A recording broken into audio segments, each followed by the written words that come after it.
वो ईयरफोन लगा हुआ है कौन? सामने पीछे वाला।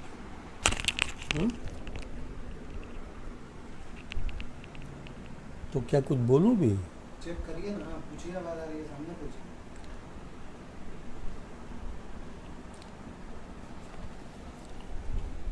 हेलो, आवाज़ आ रही है साथियों?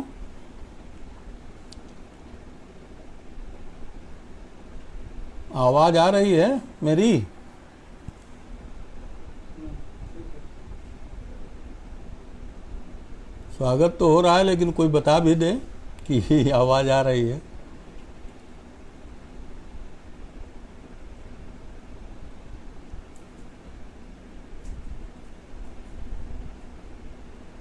आ रही है चलो। ओके, तो जी की बातें आप लोग सुन रहे थे, और इससे पहले बोधिसत्व और से लेकर के और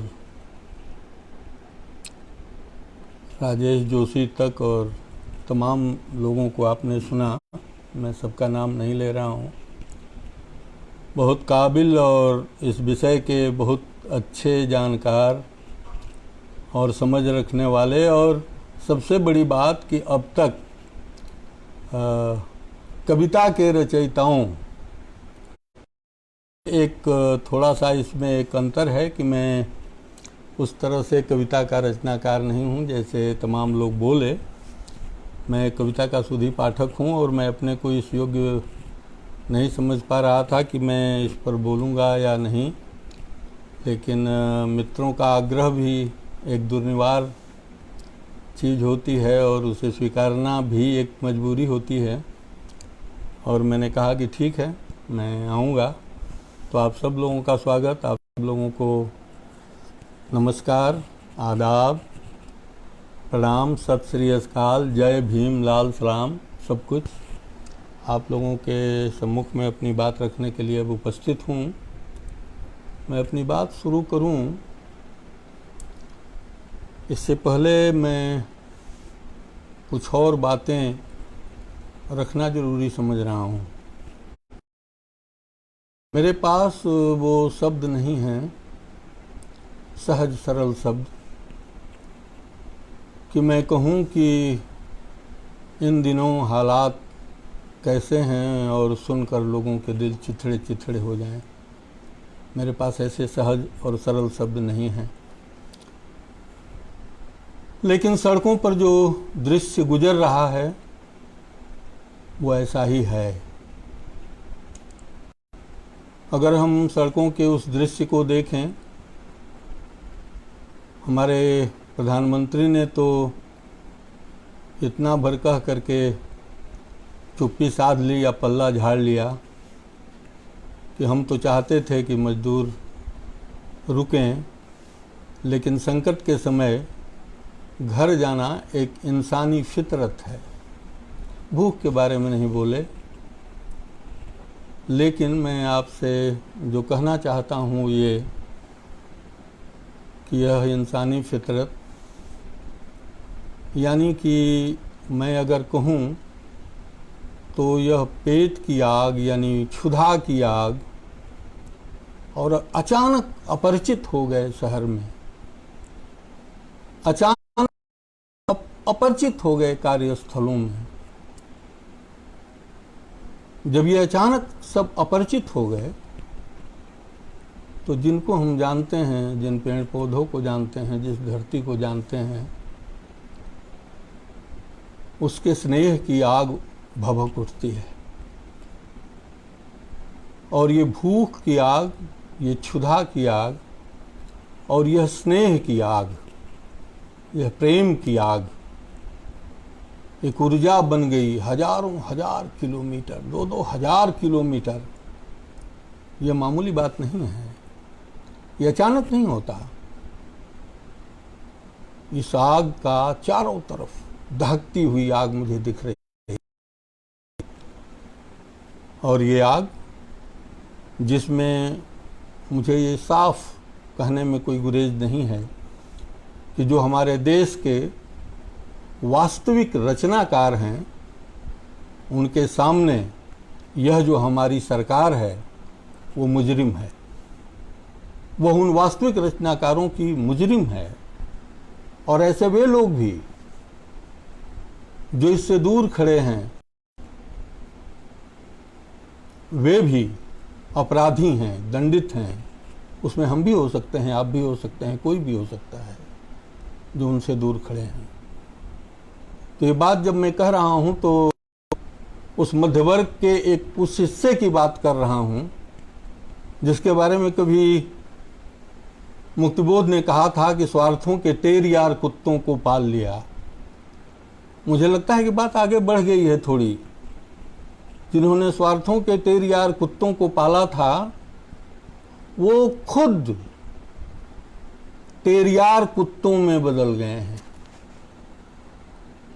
यह आग जिस दृश्य की रचना कर रही है उसमें हमारे सारे पुराने परसेप्शन जल कर खाक हो रहे हैं। और अच्छा है, एक नए तरीके से सोचना इस जली जमीन पर खड़े होकर, ये अच्छा है, बुरा नहीं है। और उन स्वार्थों के टेर यार कुत्ते जिस पर कवि त्रिलोचन ने एक सानेट लिखते हुए, बड़ा दिलचस्प है, मुझे याद आ गया, उस सानेट को सुनाना चाहूंगा। वो कैसे हैं स्वार्थों के टेर यार कुत्ते और उनको अब भी जो पाल रहे हैं स्वार्थों के टेर यार कुत्तों को, उन दोनों की कैसी स्थिति है। त्रिलोचन ने लिखा कि रे जगदीश जी, कैसा ये कुत्ता पाला, जिस तिस को यह काट लिया करता है, इसने हमको काट लिया है। ऐसों को तो गोली मार दिया करते हैं। कहा जगदीश ने, अरे त्रिलोचन क्या कहते हो, इसमें मुझ में फर्क कहाँ है? ये फर्क मिट गया है और ध्यान में रखना चाहिए। एक इस दृश्य पर मैं आप लोगों से बात करना चाहता था। यह नहीं है कि आग जल रही है, जो धधक रही है और उसमें सब कुछ हमारे पुराने परसेप्शन जो जल कर खाक हो रहे हैं, वो अच्छा है। एक नई जमीन पर खड़े होने की ज़रूरत है। उन सारे पुराने परसेप्शंस को जल ही जाना चाहिए था शायद, और हमें नए ढंग से सोचने की तरफ बढ़ना चाहिए था। दूसरा दृश्य मैं एक आपके सामने और रखना चाहता हूँ जो बहुत अतीत का नहीं है, थोड़े से निकट अतीत का है। उसको मैं ज़रूर आपके सामने रखना चाहूँगा। और वो दृश्य यह है कि आप देखिए कि मैं जब शहरों में फ्लैक्सेज बन रहे हैं, फ्लैट्स बन रहे हैं, इस दौरान भी देखा, इससे पहले से मैं देख रहा हूं, आप सब लोग देख रहे होंगे कि उन्हें सुरक्षित रखने के लिए बड़े बड़े फाटक पहले ही गेट पर बने हुए हैं। इस बीच तो कोरोना के समय में हम लोग कुछ अपने मित्रों से मिलना भी चाहे, फ्लैट्स के निवासी, उन कम्प्लेक्सेज में रहने वाले फ्लैट के निवासियों से मिलना था तो उन्हें बुलाया जाता था। आप भीतर नहीं जा सकते थे और वो बाहर नहीं आ सकते थे।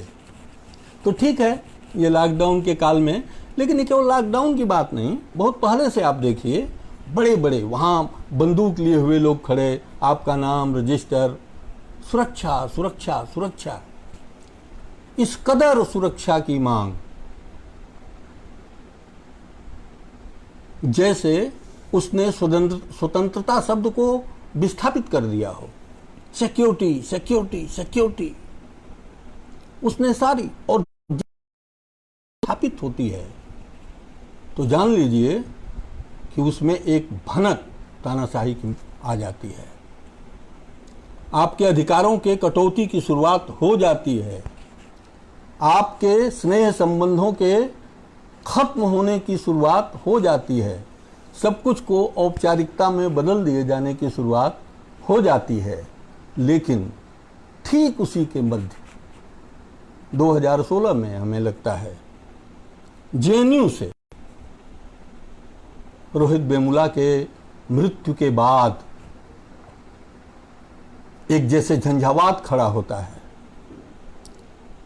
एकदम नंबर मान लिए जाने, केवल वोट मान लिए जाने, इंसान की हैसियत के खत्म हो जाने की जो एक पीड़ा युवाओं में, छात्रों में थी, वो ललक के जैसे सड़क पर आ गई और नारा दिया। क्या दिया नारा? हम क्या चाहते? आज़ादी। और आज़ादी की कितनी किस्में गिना दी। वो इतिहास के अनसुलझे सवाल, चाहे वो जाति के प्रश्न रहे हों, संप्रदाय के प्रश्न रहे हों, जेंडर के प्रश्न रहे हों, वो सारे के सारे से आज़ादी की मांग नौजवानों ने ललकार कर जैसे उठा दिया। और वो केवल एक जेएनयू तक सीमित नहीं रहा। वह जैसे इस दौर को आप अगर ध्यान से देखिए तो हमारे इस आसपास के समूचे देशों को, पाकिस्तान तक को, बांग्लादेश तक को, हर जगह हम क्या चाहते? आज़ादी। जैसे वो सबकी आवाज़ बनने लगी। और ठीक उसके बाद देखिए, जब काग चेष्टा और बकुल की जोड़ी सीएए और एनआरसी लेकर के आई तो, और केवल एक शाहीन बाग नहीं है, इस देश में सैकड़ों शाहीन बाग उठ खड़े हुए। मैंने तो उन जगहों में आते जाते देखा, कितने तोबा टेक सिंह मिले वहां, कितने हब्बा खातून, कितने लालजद, ये मुझे दिखे। ये आप हमारा निजी परसेप्शन मान सकते हैं, निजी कल्पना मान सकते हैं, संभव है, लेकिन दिखे और समझ में आ रहा था कि ये जो आंदोलन है, और वो किसी का नहीं, किसी नेता का नहीं, ये जो आंदोलन है, उन आंदोलनों ने, वहां सब नारे लग रहे थे। वहां भी क्या नारा था? हम क्या चाहते? आज़ादी। उस सीएए और एनआरसी विरोधी आंदोलनों को आपने देखा हो, उन सिटिंग्स को देखा हो, तो वहां यही नारे लग रहे थे। ठीक है, कोरोना ने आकर के और हमारे जो बकुल ध्यानम और काग चेष्टा के लोग थे, वो इसको नष्ट करने, इसे सांप्रदायिक विभाजन में परिवर्तित कर देने, यहाँ तक कि किसी रूप में जब सफल नहीं हुए तो दंगे तक पहुँच जाने, ये दृश्य रहे हैं। आप सब इससे परिचित रहे हैं, आप सब इसे जानते हैं। लेकिन मैं जानता हूँ कि भावनाओं से काम नहीं चलता, लेकिन ये भी जानता हूँ, हम सब ये जानते हैं, मैं केवल अपने को नहीं कह रहा हूँ, हम सब ये जानते हैं कि भावनाएं कब वंचक स्वार्थों के साधक की पूर्ति बनती हैं, अस्त्र बन जाती हैं, और कब वो ज्ञान का प्रतिरूप बनती हैं। ये दोनों संभावनाओं के साथ वो भावनाएं होती हैं। तो मैं समझता हूँ कि ज्ञान के प्रतिरूप में ये बदलेंगी। उसमें कोरोना भी आ शामिल हुआ। बेशक उसके मद्देनज़र आंदोलन स्थगित हुए, लेकिन क्या शासक वर्ग की तरफ से उन्हें स्थगित कर दिया गया? अब भी उन आंदोलनों के लोगों को जेलों में भेजने की, उन पर मुकदमे लादने की, ये सारी कार्यवाहियां जारी हैं, सब कुछ जारी है। उनकी तरफ से कुछ भी रुका नहीं है। इसलिए मैं आपसे निवेदन प्रथमतः करना चाहता था कि ये दो दृश्य, इन्हें हम नहीं भूल पाते, आप भी संभवतः नहीं भूल पाते होंगे, क्योंकि ये हमारे समय के दृश्य हैं जो फिर भविष्य के दृश्य में उभरेंगे। ये किसी भी चीज़ों से रुकेंगे नहीं, वो इस नाते नहीं रुकेंगे कि वो हमारे जलते हुए प्रश्न हैं। आज़ादी जलता हुआ प्रश्न है, संविधान, उसके प्रियम्बल जलते हुए दस्तावेज हैं जिनको हम हाथों में उठाकर चले थे। तो इन नाते इन बातों के नाते मैंने इन दृश्यों को सबसे पहले याद किया, क्योंकि वही मुझे याद आए कि मैं आपसे बात करते समय उसे कहूँ।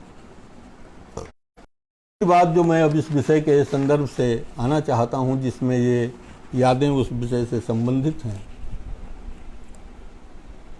वो बात मैं ये शुरू करने से पहले मैं आपसे कहना चाहता हूँ कि जर्मन आइडियोलॉजी पर लिखते हुए मार्क्स ने एक बात कही थी, और वो बात ये कही थी कि हम जानते हैं, एक कई विज्ञान को नहीं, इंटायर पॉलिटिकल साइंस को नहीं, केवल एक विज्ञान को जानते हैं, और वह है इतिहास का विज्ञान। अब इसके दो पक्ष हैं। मार्क्स लिखते हैं कि अब इसको दो पक्षों से देखा जा सकता है, प्रकृति का इतिहास और मनुष्य का इतिहास। जो हो, लेकिन इनमें से किसी पक्ष को समय से अलग नहीं किया जा सकता। तो आइए देखते हैं कि ये हमारा समय कैसा है, तिजारती समय। हाँ, एक बात और मैं जरूर इसी बीच कह देना चाहता हूँ आप लोगों से कि मैं इस मंच पर जो चर्चाएं सुनता रहा, उसमें आदि से अंत तक, आज कात्यायनी तक,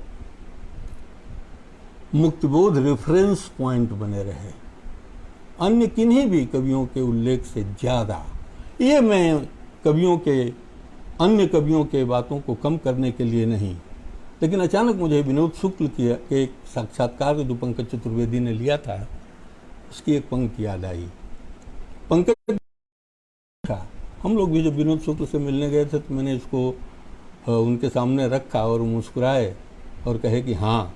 और जब पंकज ने पूछा कि आप जब अपने से पीछे देखते हैं तो कौन दिखाई देता है, और जब आप अपने से आगे देखते हैं तो कौन दिखाई देता है, विनोद शुक्ल ने बहुत ही विनम्रता से जवाब दिया कि जब मैं अपने पीछे मुड़ के देखता हूँ तो दूर तक मुक्तिबोध दिखाई देते हैं, और जब आगे देखता हूँ तो भी दूर तक।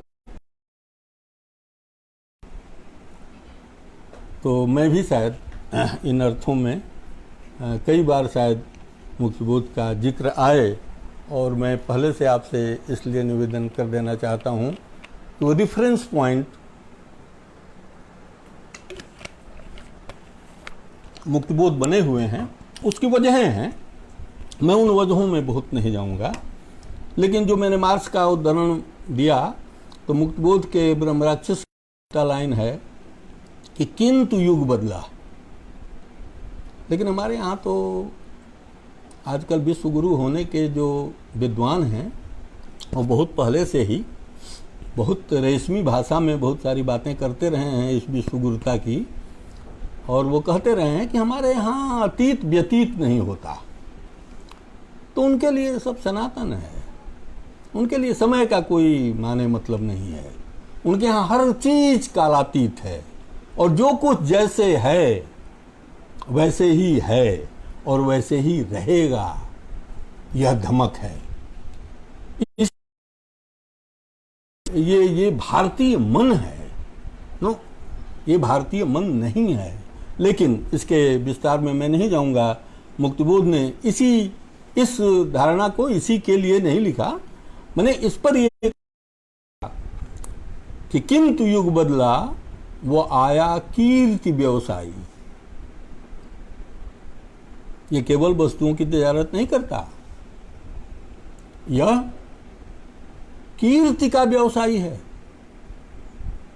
वह क्रिकेट के भगवानों से अपने सामान बिकवा लेता है।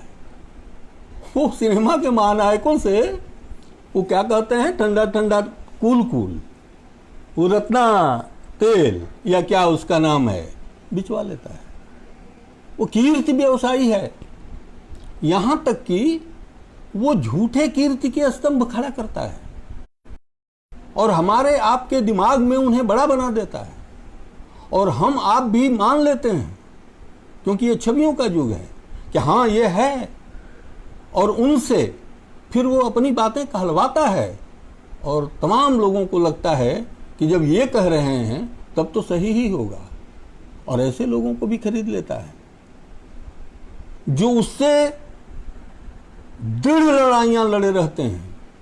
जैसे मुक्तबोध के ही शब्दों में कहें कि वो अतीत के ज्वालामुखी हैं जो अब उद्ध्वस्त हो चुके हैं, लेकिन अपने कभी ज्वालामुखी होने का खिराज अब भी खा रहे हैं।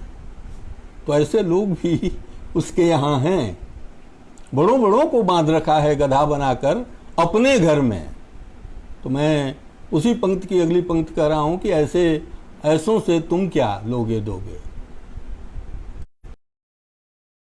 बात तो नहीं है, लेकिन उसी रिफरेंस से मैं ये कह रहा हूं कि थोड़ा सा इस समय का जो महत्व है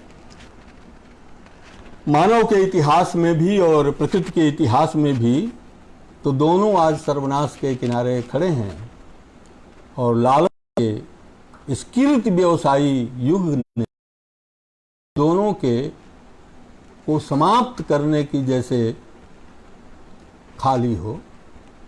स्वार्थ इतना प्रबल होता है कि उसे वो नष्ट करने पर उतारू हैं। लेकिन चलिए थोड़ी देर के लिए हम अपने विषय के संदर्भ से इसको छोटा करते हैं। बड़ी बड़ी बात जैसे लगती होगी, लेकिन थोड़ा सा स्कोप। और हम आपसे फर्ज करिए कि इस तिजारती समय में हम ये सोचें कि हम दो लोगों के बीच भी संबंधों का निर्धारण, संबंधों के स्वरूप का निर्धारण कैसे होता है। क्या दो व्यक्तियों के बीच के संबंधों को निर्धारित करती है हमारी चाहतें? दो व्यक्ति, उनकी फीलिंग्स, उनके विचार? नहीं, मुझे नहीं लगता कि ये निर्धारित करती हैं। उनको भी निर्धारित करता है उनमें से वो विजयी फीलिंग्स, वो विजयी चाहत, वो विजयी विचार जो प्रबल होता है। और प्रबल के दो अर्थों में प्रबल मैं कह रहा हूं। एक तो अपने सही होने के नाते प्रबल नहीं, वो मैं नहीं कह रहा हूं। ताकतवर फॉर ऑल द रीजन्स जो मौजूद हैं, जिसे हम जानते हैं, ये हमारे संबंधों। इसलिए मैं एक बात जो आपसे कहना चाहता हूं कि जब यह संबंधों का निर्धारण जो समाज में है, उसको हम आप देखें तो दिखता है, इसी तरीके से दिखता है। इसी तरीके से मालिक मजदूर बनते हैं, इनके संबंध बनते हैं। इसी तरह से पूंजीपति और मजदूर बनते हैं, उनके संबंध बनते हैं। किसान और जमींदार बनते हैं, इसी तरह से उनके संबंध बनते हैं। बहरहाल मैं जो कहना चाहता हूं कि यह दृश्य केवल संबंधों के क्षेत्र का नहीं है, यह दृश्य हमारे जनतंत्र का भी है। और यही दृश्य हमारे साहित्य और कविता के जनतंत्र का भी है। यहां गुडी गुडी हम कह दें, बात इतनी नहीं है। बेशक यहां थोड़ा एक नज़ारा अलग है, लेकिन आप यदि इसके मूल में जाएंगे तो इनमें प्रबल विचारों का, जिसे हम लोग बहुत फार्मूलेटेड ढंग से कहते हैं कि शासक वर्ग की विजयी विचार ही समाज का विचार बनते हैं, तो साहित्य और संस्कृति के क्षेत्र में भी ये संबंध बनते हैं। उत्पादक शक्तियां और उत्पादन के संबंध यही हमारे विचारों को निर्धारित करते हैं।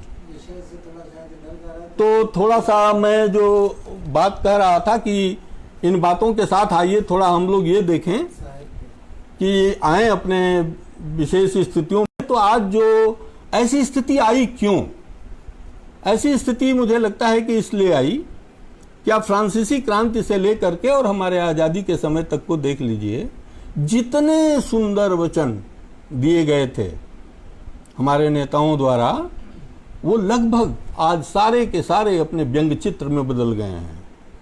चाहे वो हमारे गोपनीयता का अधिकारी, एक उदाहरण ले लीजिए, वो जैसे लगता है कि व्यभिचार के अधिकार में परिवर्तित हो गया है, क्योंकि वो सबसे गोपनीय ढंग से होता है और हमारी गोपनीयता को भंग करने का अधिकार नहीं है, और वो इसके उपयोग में सबसे ज़्यादा समर्थ है, और हम आप अपनी निजता भी बचा पाने की स्थिति में नहीं है। इसी तरह सुख की तलाश, संपत्ति रखने का अधिकार एक तरह से देखिए तो चोरी और शोषण के अधिकार में परिवर्तित हो गया है। ऐसे ही प्रेस की स्वतंत्रता और अभिव्यक्ति का अधिकार, झूठ बोलने के अधिकार में निरंतर हम अपने प्रेस और झूठ का अंबार लगा रहे हैं और सच के मुंह पर तो ताले हैं, लेकिन इनके लिए परम छूट है, इनके लिए कोई रोक टोक नहीं है। और अंततः अगर हम कहें धार्मिक विश्वासों की स्वतंत्रता का अधिकार, तो उसका भी इस रूप में पतन हुआ है कि झूठे देवताओं को मानने का अधिकार मेरे जैसे पतित हो गया है। रोज भूफोड़ देवता भी इसमें से निकलते रहते हैं।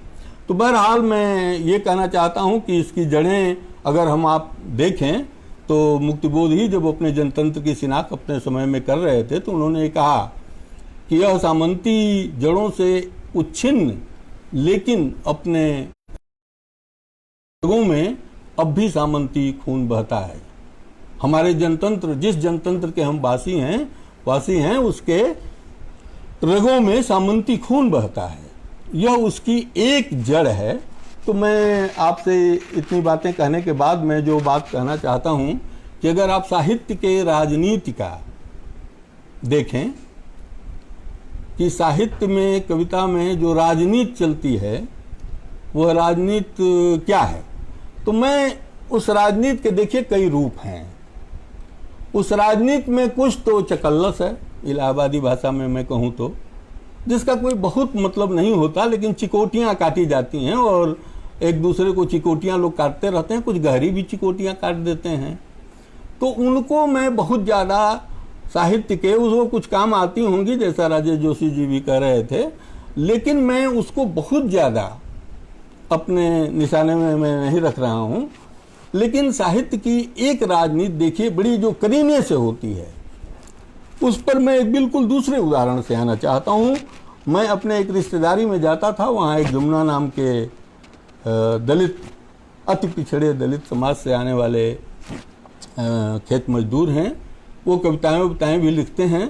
तो जब भी मैं जाता था तो मुझसे कविता सुनने का आग्रह करता था। तो एक बार मैं गया और मैंने पूछा कि इधर क्या लिखा है जमुना जी, को सुनाइए। तो लिखा तो है मैंने गीत, और मैं उसे सुनाऊं, और मैंने तो बाबू साहब लोगों ने कहा कि गीत तो बहुत अच्छा है जमुना, लेकिन इसमें थोड़ा एक शब्द बदल दीजिए, क्योंकि देखिए कविता ऐसी होनी चाहिए जो सबको अच्छी लगे, लेकिन इसमें एक आध शब्द ऐसा है जो गाली की तरह लगता है। और मैंने फिर सोचा कि भाई यहीं रहना है और लोगों के बीच में ही रहना है, और कविता सबको थोड़ा भाए तो क्या बुरा है।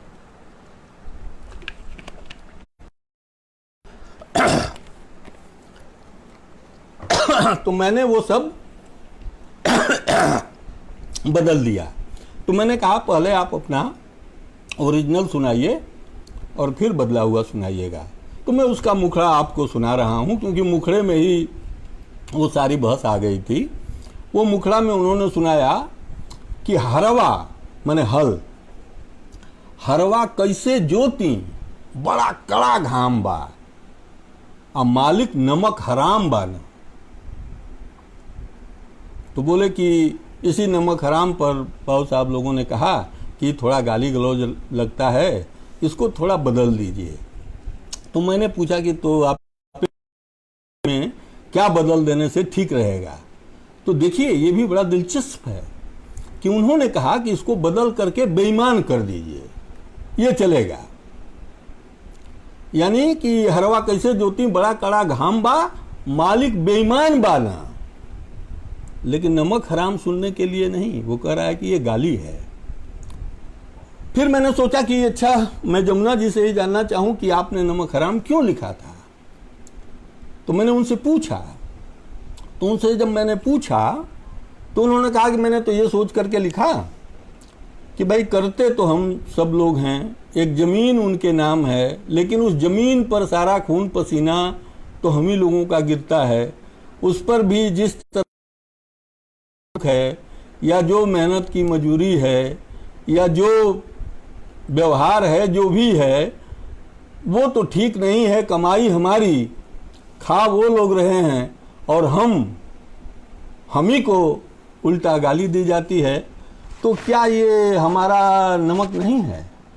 और इस ये उनके व्यवहार नमक हरामी की श्रेणी में नहीं आते। मैंने तुरंत सोचा कि मैंने कहा जमुना आप इसे ही रहने दीजिएगा। हमने उसे छापा भी आगे चल के एक पत्रिका में हम लोगों ने, लेकिन हमने कहा कि ये देखिए कि ये संपत्ति संबंधों के बदलने की सोच को भांप लिया। जिन लोगों ने सुझाव दिया, मालिकानों ने, वो इसको भांप लिया उन्होंने कि यह केवल बेईमानी शैतानी का मसला नहीं है, मसला है कि अरे ये तो सब कुछ हमारा है और इसको हम अब तक इसको नमक हराम कहते रहे, लेकिन ये हमें कह रहा है, यानी कि हम हमारा नमक नहीं खा रहा है। तो ये जो सोच है और ये जो बारीक समझ से कविता बदलवाने का तौर तरीका है, ये राजनीति बड़ी दिलचस्प है। और इस राजनीति को ही आप देखिए तो हमारे जिस पर बातें होती हैं कि संपादक हैं, प्रकाशक हैं, प्रोफेसर माने शिक्षा जगत में अधिकार संपन्न लोग हैं, आलोचक हैं और जो सिलेबस बनाते हैं, पाठ्यक्रम निर्धारित करते हैं, वो हैं, ये सब मिलकर इस राजनीति को तय करते हैं। चलेगी क्या नहीं चलेगी, क्या रहेगा क्या नहीं रहेगा, उसमें भी थोड़ा कम तीखापन वाली चीज़ें रहेंगी, ज़्यादा तीखापन वाली चीज़ें नहीं रहेंगी। अब पुरस्कारों तक और सारी चीज़ों तक ये बातें जाती हैं और इसके दुख और क्षोभ और घाव और कष्ट भी होते हैं। लेकिन एक दूसरे तरह की भी बातें जिस पर बहुत डिटेल में, चूँकि मैं इस पाठक दुनिया का सदस्य हूँ साहित्य के, और मैं इसके बहुत ज़्यादा पुरस्कारों में कौन क्या लेना देना नहीं, मैं इसके स्थिति में तो मैं बहुत बातें नहीं करूँगा।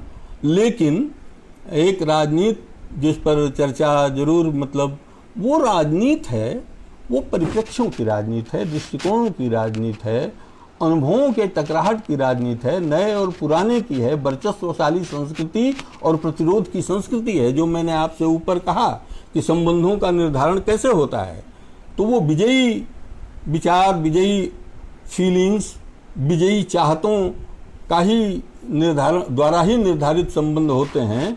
तो ये इसके क्षेत्र में भी ये चीज़ काम करती है और इस नाते वो आलोचकों के भीतर भी आपको वो दिखेगी, वो आपको इन संस्थानों के भीतर भी दिखेगी। संस्थानों में तो ज़्यादा जड़ रूप में, जड़ जमाए हुए कोढ़ की तरह से भी आपको जगह जगह दिखाई देगी। बहुत जगह थोड़ा लिबरल भी हो सकता है, लेकिन आज तो और ज़्यादा वो बिल्कुल नियुक्तियां तक, बाप रे बाप, नियुक्तियां तक, कौन अध्यापक होगा कौन नहीं होगा, कौन हेड होगा कौन नहीं होगा, कौन वीसी होगा कौन नहीं होगा, वो सब बहुत ही संगठित और एकदम बलपूर्वक राजनीति से जो तय होता है, उस रूप में वो चीज़ें तय हो रही हैं। तो एक प्रसंग जो हमारे इलाहाबाद में हमने अपने अग्रजों और बुजुर्गों से सुना कि निराला गए थे बनारस और रामचंद्र शुक्ल जी से मिलने चले गए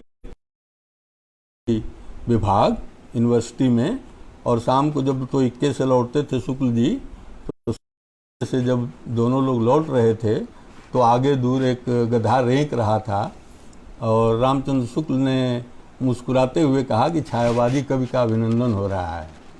और निराला जी ने कहा, जवाब में उन्होंने ये कहा कि मैं नहीं जानता था कि विश्वविद्यालयों में, यूनिवर्सिटीज में गधे रहते हैं। तो ये है, ये टकराहट। और फिर उनमें इसी तरह पंक्त और पल्लव लिखते हुए इसी तरह बहुत सारी चीज़, देखिए वो वैचारिक टकराहटें हैं।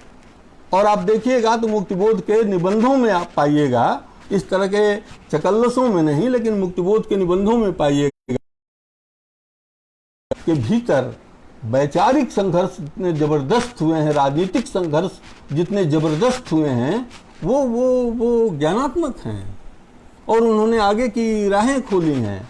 और ऐसी बहसें भी होती हैं, ऐसी बहस भी कभी कभी हो जाती है। आप समझ लीजिए कि बांदा में जब प्रगतिशील लेखक संघ का संभवतः फरवरी 1973-72 के लगभग। मैं तो नहीं गया था, लेकिन जो लोग गए थे वो बता रहे थे, वहाँ बहुत सारे लोग गए थे, धूमिल जैसे लोग भी गए थे, तीसरे दिन लौट आए थे। लेकिन सज्जाद जहीर भी तीसरे दिन वहाँ पहुँचे थे, और जब लेखकों के का अब भी लोग उसके सब लोग होंगे, वो सब जानते होंगे, उन्हें याद होगा कि जब बातें हो रही थी और सज्जाद जहीर ने लेखकों को बुलाया गया, सज्जाद जहीर अपना बोलते बोलते अचानक बीच में उन्होंने कहा, वहाँ नागार्जुन भी थे, और उन्होंने कहा कि एक हमारे मित्र हैं नागार्जुन, जो 6 महीने बाएं रहते हैं और 6 महीने दाएं रहते हैं। अब ये सुन के सन्नाटा तो छा गया, लेकिन कोई इसके खिलाफ बोला नहीं। बाहर निकल करके जब नौजवानों ने थोड़ा सा नागार्जुन जी से कहा कि ये तो बात बहुत अच्छी नहीं हुई, तो उन्होंने उसको कुछ कहते हुए इग्नोर कर दिया। मैं उन बातों को कहने का कोई बहुत अर्थ नहीं है, उन्होंने इग्नोर कर दिया उसे। लेकिन ये जो मैं कह रहा हूं कि इस तरह की राजनीति, इससे भी कड़ी राजनीति, इससे भी। और वो मुक्तिबोध जब कहते हैं कि मैं जानता हूं कि इतिहास में औरंगजेब और दारा सिकोह की जोड़ी लंबे समय तक चलेगी, हो सकता है कि अपने ही शिविर में हमारी हत्या हो जाए, और ऐसा हुआ। हत्या न भी कहें तो ऐसा हुआ। उपेक्षा, जो आज हमारे रेफरेंस पॉइंट बने हैं, उनकी उपेक्षा का कम दुखदायी इतिहास नहीं है, और वो दोनों तरफ से हुआ। जो नई कविता और प्रयोगवाद के भीतर से वो प्रगति, उस नई कविता के लोगों के द्वारा भी, और अपने कहे जाने वाले, जिसके आधार भूमि पर खड़ा होकर के ही वो नई कविता से, बेशक उसकी सैद्धांतिक व्यवस्था के जड़ हो जाने से लड़ते हुए, प्रगतिवाद के, प्रगतिवादी आंदोलन का जो सैद्धांतिक व्यवस्था के जड़ हो जाने से लड़ते हुए, लेकिन प्रगतिवाद के ही आधार भूमि पर खड़ा होकर के वो नई कविता से भी लोहा ले रहे थे। और चाहे जिस रूप में हो, जिन कारणों से हो, रामविलास जैसे घोर आलोचक भी, जिनके बारे में मुक्तिबोध ने कहा, तुलसीदास पर अपना मत रखते हुए मुक्तिबोध ने कहा कि रामविलास शर्मा जैसे मार्क्सवादी आलोचक भले ही मुझे बलगर मार्क्सिस्ट कहें, लेकिन अपने अंतिम निष्कर्षों में तुलसीदास सामंती मूल्यों के ही कवि हैं। और उन्होंने अपने भक्ति आंदोलन, एक दार्शनिक पहलू वाले, परिप्रेक्ष्य वाले, या ठीक से शीर्षक नहीं याद है, लेकिन भक्ति आंदोलन पर लिखे अपने लेख में मुक्तिबोध ने कहा कि मुझे अब भी कबीर सबसे ज़्यादा आधुनिक लगते हैं। और इन अर्थों में मैं इस पर फिर विस्तार में नहीं जाऊंगा, क्योंकि वो बात, लेकिन ये हुआ, ये उपेक्षाएं हो जाती हैं।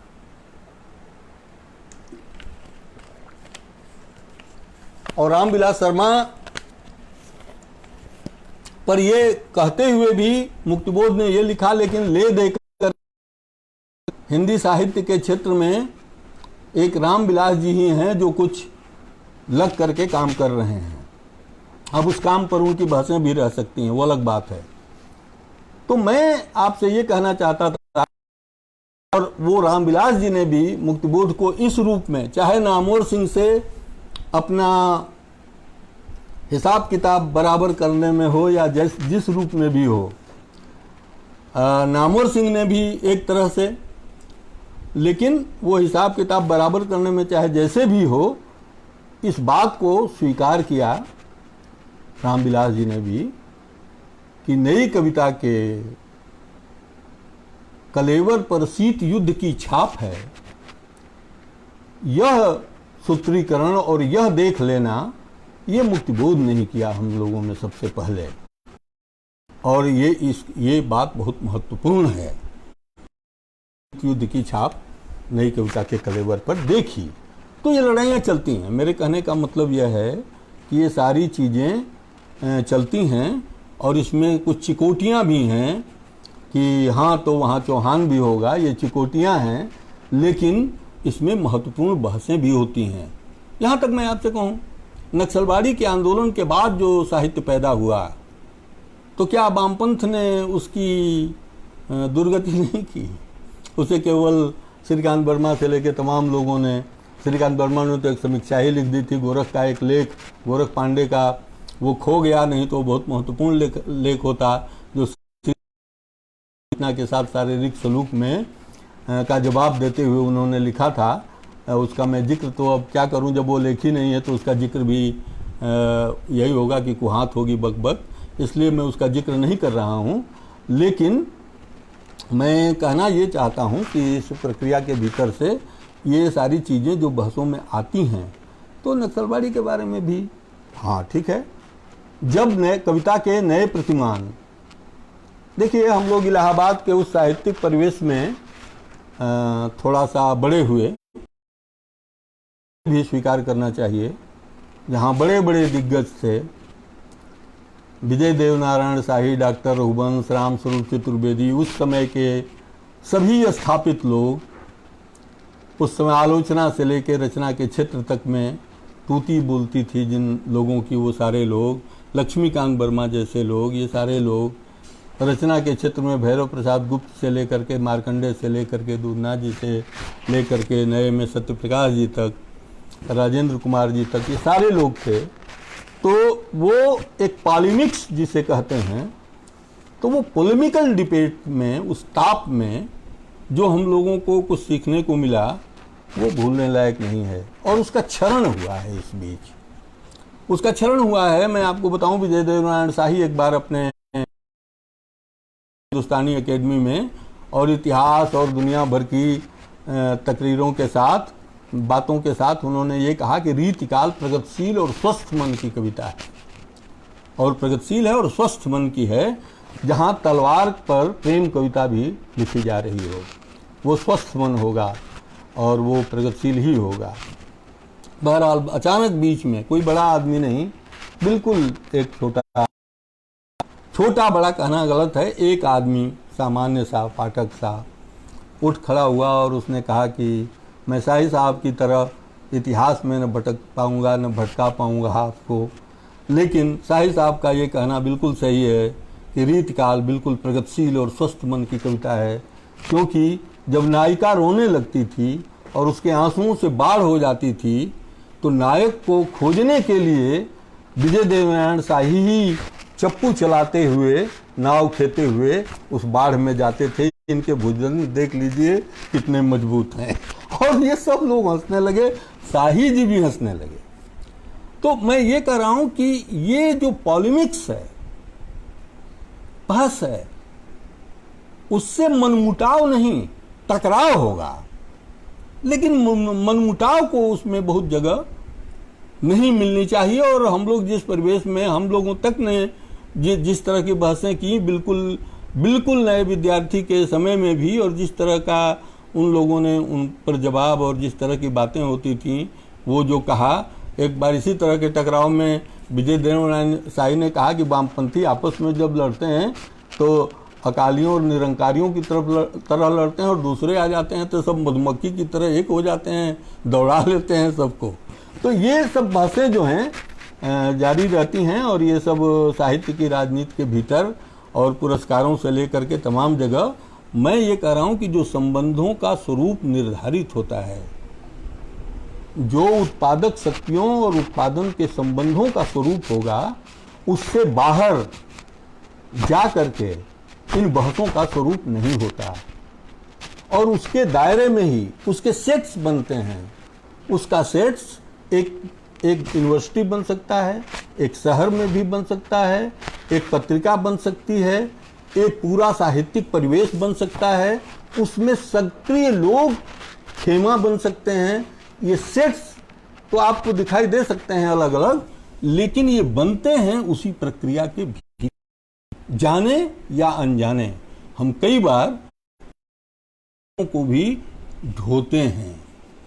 इसलिए मैं ये कह रहा हूं कि इन चीजों के साथ साथ आलोचना के साथ अगर आत्मालोचना नहीं मिली है, तो मैं समझता हूं कि वो आलोचना अहंकार है, और जिसमें आलोचना न मिली हो वो आत्मालोचना एक तरह की खोखली हो जाती है, उसमें स्टफ नहीं होता, प्राण शक्ति नहीं होती।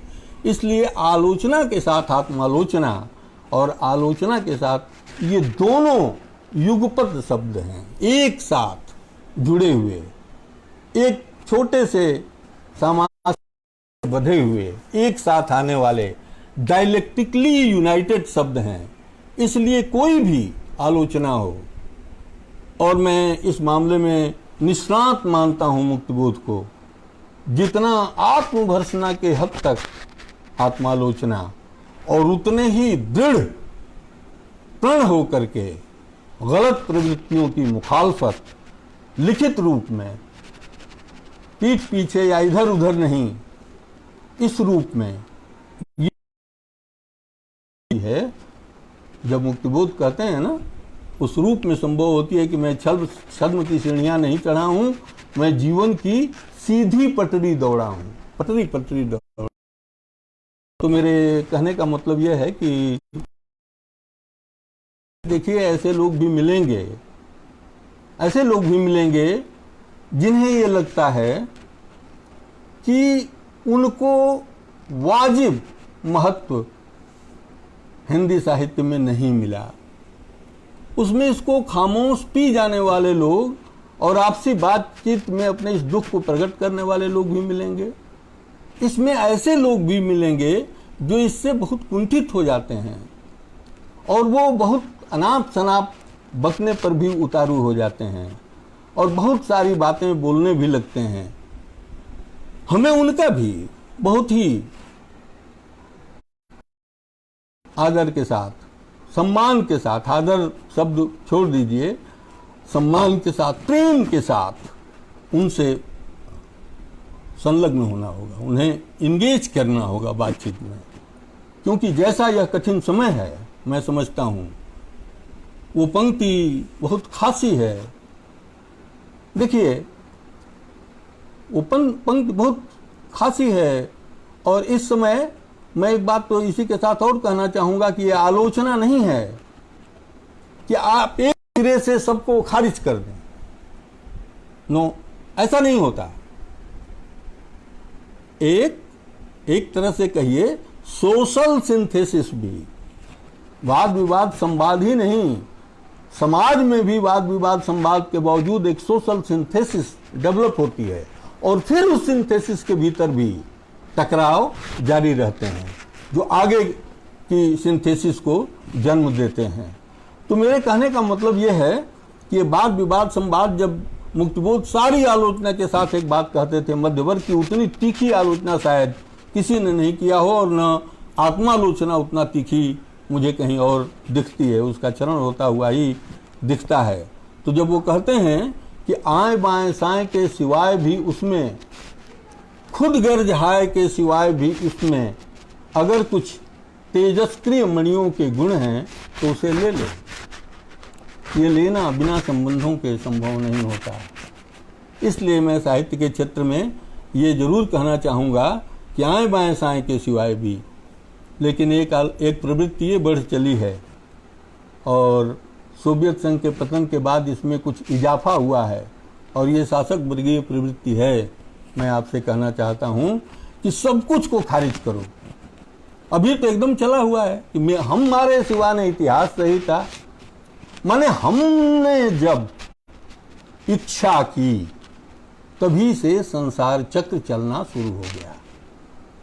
ये पंक्ति अज्ञेय की है, मेरी नहीं है, लेकिन इसमें एक नितांत वैयक्तिकता है। वैयक्तिकता शब्द भी नहीं, एक नितांत व्यक्तिवाद है जिसकी आलोचना बहुत गहरे में आप पाएंगे उस समय की बहसों में। और इसका जवाब देते हुए अज्ञेय ने शायद यही सब चीज़ों पर जब आरोप तेज हुए थे तो अज्ञेय ने एक कविता लिखी थी जिसकी कुछ पंक्तियां मैं आपके सामने रखता हूँ कि अहं अंतर्गुहावासी चिन्हता कोई न दूजी रहा, जानता हूँ क्षुद्र नलकी में समा सकता कहीं वे था। लेकिन फिर भी मैं आपसे ये कहना चाहता हूँ कि बहसें आती हैं, ये प्रवृत्तियां सर उठाती हैं, इन पर बहसें होती हैं, और मुक्तिबोध ने एक जगह इस प्रवृत्ति का कि सब कुछ, सारी राजनीति को कह दीजिए खराब, सब एक तरह के होते हैं। ये कह दीजिए कि अब कोई सही नहीं है, क्या राइट क्या रॉन्ग, और क्या राइट और क्या लेफ्ट, सब एक तरह के हैं, सब ये एक किस्म का सिनिसिज्म है, ये आलोचना नहीं है, एक किस्म का सिनिसिज्म। आपको एक गुण दोष विवेचन का विवेक रखना पड़ेगा अपने सामने, और उसके आधार पर आपको चीजों के दोष और गुण भी देखने होंगे।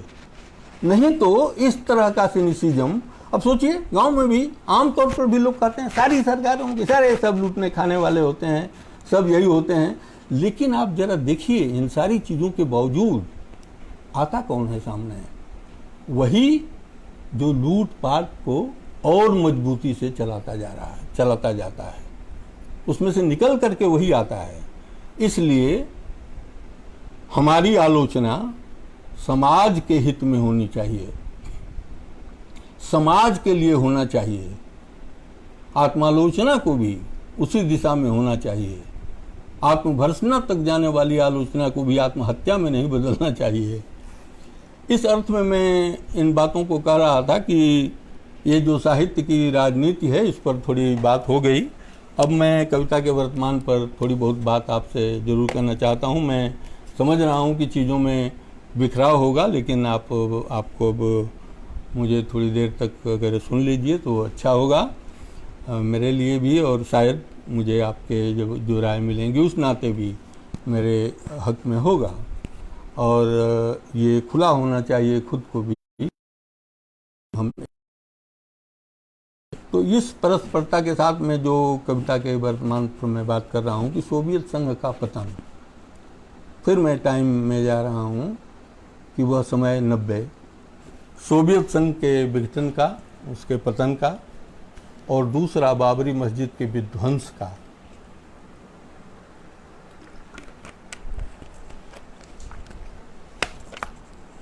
ये दो ऐसी घटनाएं थीं जिसने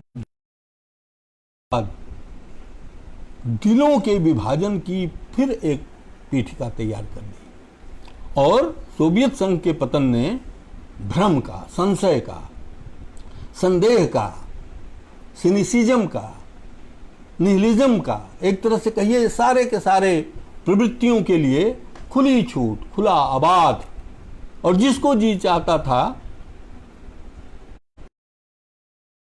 वामपंथ पर जड़ देना।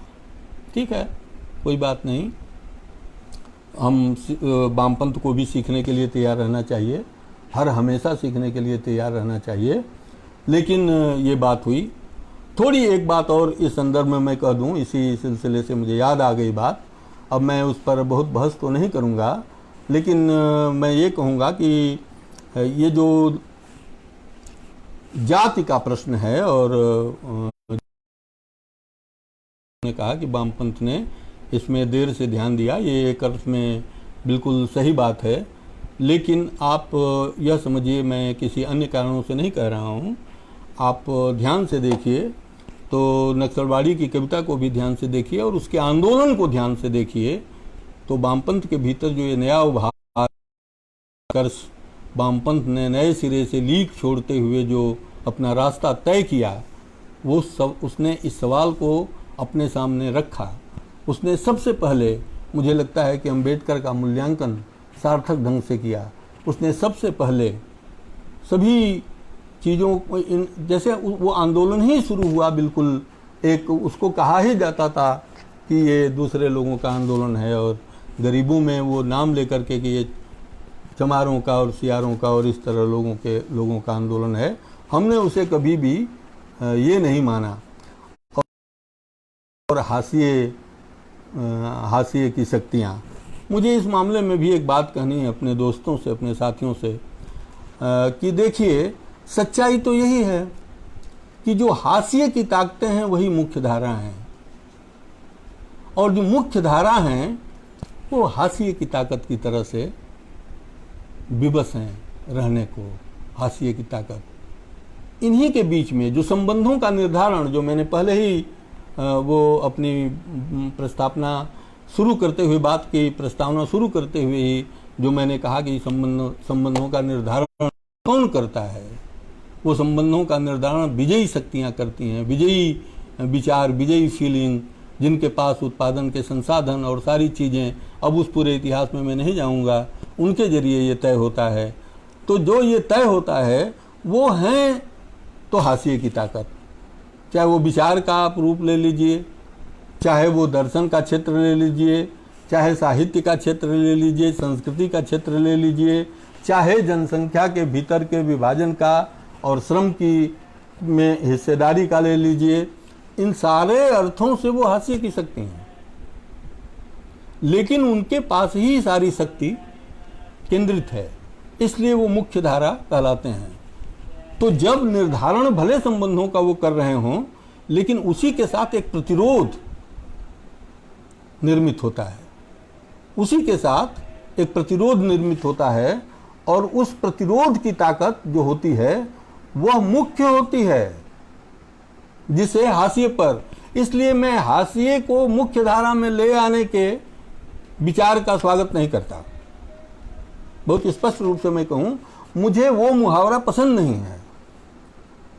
यहां तक मैं ये कहूं कि वो आइडेंटिटी की लड़ाई हमारे हिंदी में उसका अर्थ पहचान कर दिया गया, अस्तित्व भी, उसके अस्तित्व का की जो दावेदारी है, वो जब मैं अस्तित्व की दावेदारी कह रहा हूं तो उसके भीतर ये सारी चीजें समाहित हैं जो मैं कह रहा हूं कि हम हैं, हम सारे कर्ता धर्ता हैं, और हम ही नमक हराम है नहीं, आप हैं। हमारा आपसे द्वंद्व रहेगा, हमें आपको उलटना है, हमें आपको बदलना है, आज नहीं तो कल। हम हारते हुए जीतेंगे, आप जीतते हुए हारेंगे। यह एक भविष्य दृष्टि भी उसके पक्ष में है। असंग घोष की एक कविता पंक्ति मुझे याद आती है। वो कहते हैं कि तुम आरक्षण खत्म करने की बात करते हो, मैं कहता हूं जाति खत्म करो। ये टू दी पॉइंट बात है। जातियों की चर्चा करो, ये उतना महत्वपूर्ण नहीं है जितना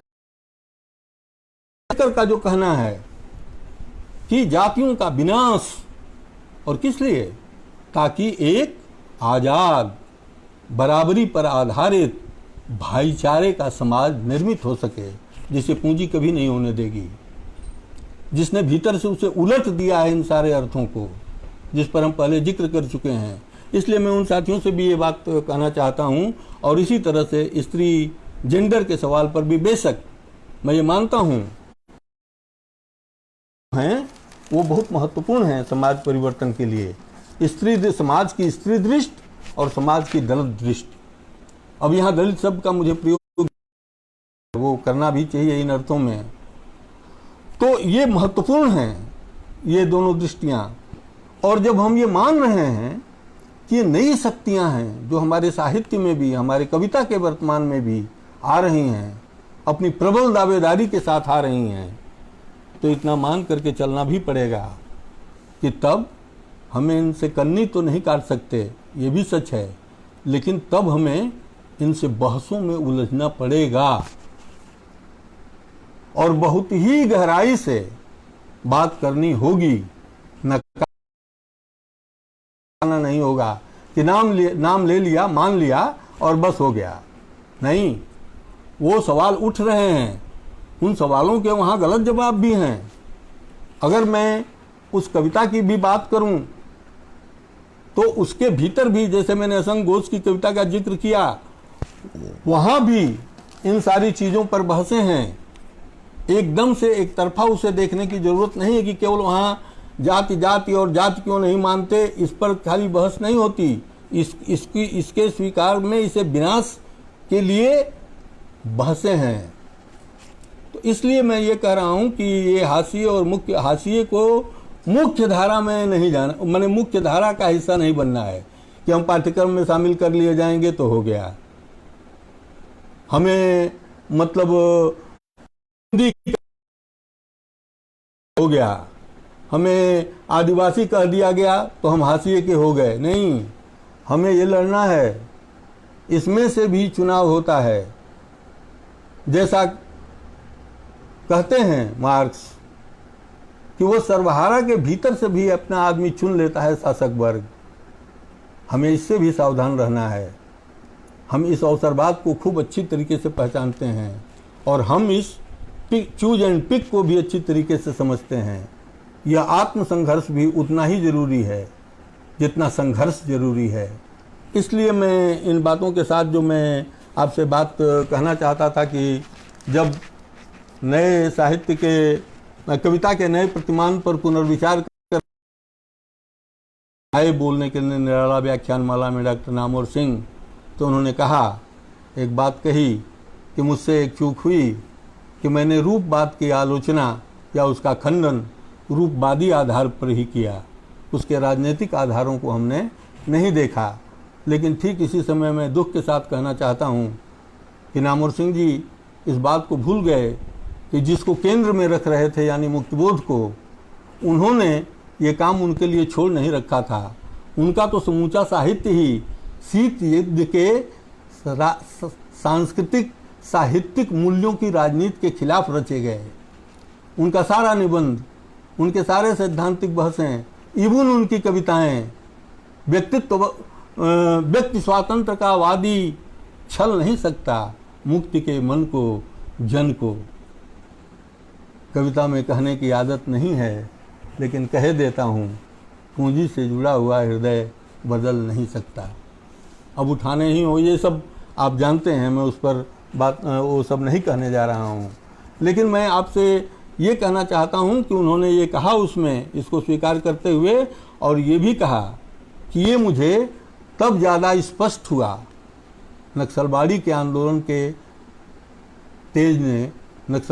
आंदोलन ने जब नगराभिमुख साहित्य का रुख गाँव की तरफ मोड़ा।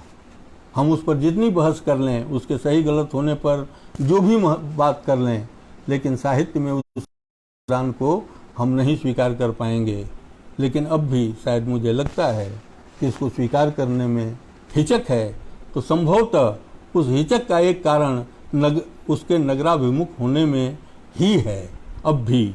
और इसके बावजूद नामवर सिंह, देखिए मैं एक बात कहना चाहता हूँ, ये साहित्य की राजनीति की बहस है, इसलिए मैं इस बात को ख़त्म करके फिर मैं कविता के वर्तमान पर अपनी बात करूँगा कि ये बात कहते हुए भी नामवर सिंह ने फिर जब कैटेगरी बांटी तो उन्होंने ठेठ भारतीय आधुनिकता के श्रेणी में नागार्जुन और त्रिलोचन के लिए नए काव्य शास्त्र की बात की और कहा कि शेष लोग पश्चिमी जो विचार माने पश्चिमी आधुनिकता के ये थे, अलग श्रेणी बनाई, उसमें मुक्तिबोध को भी रखा।